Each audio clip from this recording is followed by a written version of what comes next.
Most homes have skirting boards, but the type of skirting used can really make a difference to the look and feel of your room.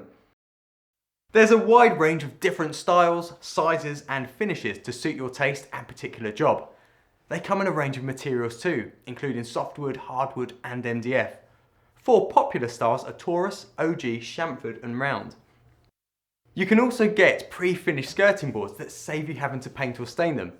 In this film, we're going to be fitting this 94mm chamfered style MDF skirting, as it's very popular and it's easy to fit. It comes pre-primed, so we will already have a head start on the decorating job too.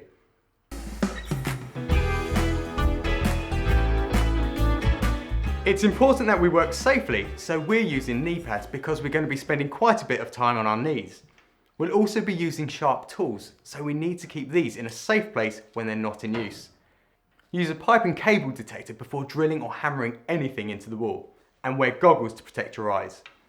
We're also going to be using some solvent-based gap-filling adhesive, so make sure that the work area is well ventilated and that you wear gloves and eye protection.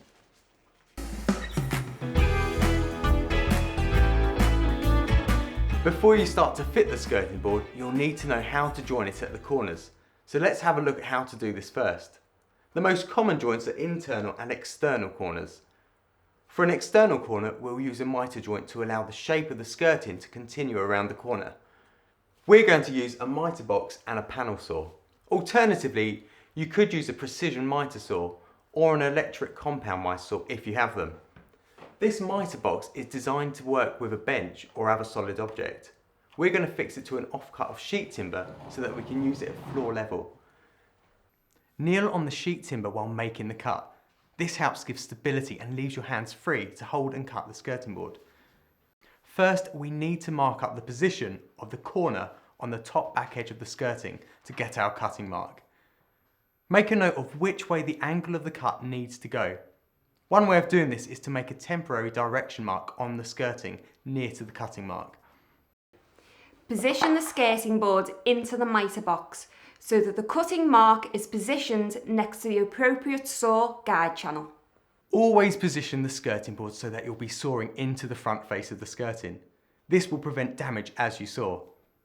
Now, holding the skirting board firmly in place, we can make the cut. When cutting a long length of skirting, use a temporary support at the other end so that it's level with the base of the mitre box as you cut.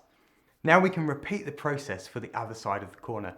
Once we have cut both pieces to the correct size, we need to check that they form a good tight joint.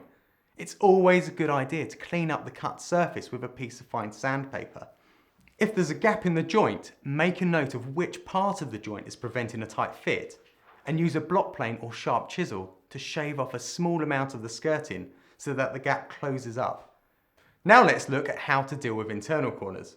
We could cut an internal mitre joint, but this isn't always the best option, so we're going to cut a scribed joint.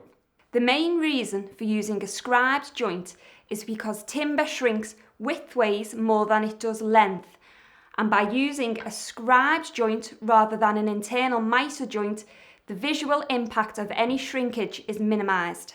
A scribed joint is where one piece of the skirting board is cut square and the end of the other piece is shaped to the profile of the skirting board.